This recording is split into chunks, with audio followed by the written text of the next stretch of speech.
Hey, how's it going? And today we're just taking a look at motion blur in LightWave. I think it's a really great effect and it has a lot of potential to create some really cool things. So real quickly, one thing I do like about LightWave is there's a lot of information on the internet about it. The manuals online. So just reading about motion blur here a little bit. I have in LightWave right now, I've got this scene set up. It's just Mixamo character. He's running. Well, I guess maybe the system is, maybe the system's overloaded right now. Oh, he might be okay, so I guess the takeaways is that motion blur is a resource intensive. I guess that's the first thing, is that it's resource intensive. So I'm going to have a hard time seeing him running with motion blur on because it is resource intensive. So if I just, let me just come out of VPR. Of course, this is the character running in place.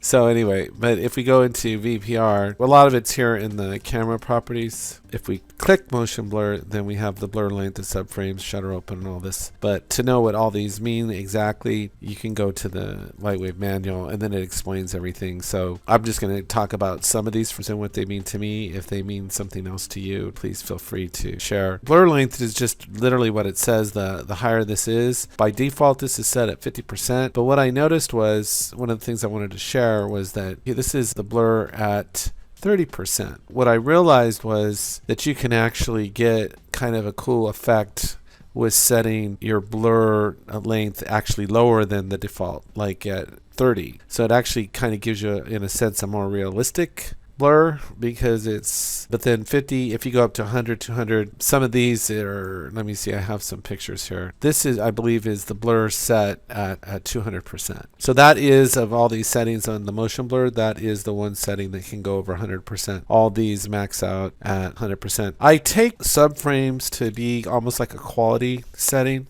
because I believe for every subframe it does an anti-aliasing pass. The other thing we'll be getting to in just a minute here. These other settings I wasn't quite sure.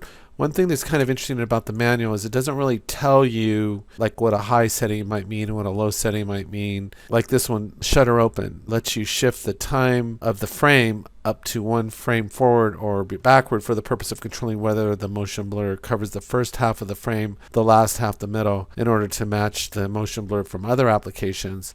But it doesn't give, so if we go here, we have shutter open. What does that mean? What does 0% mean? I'm not sure. Or 100%, but it only seems to go between 0 and 100%. I took a couple of pictures of the shutter. Here is the shutter. I should put these side by side if I can. That's shutter at 0%, and this is shutter at 100%. Can I show them both at the same time?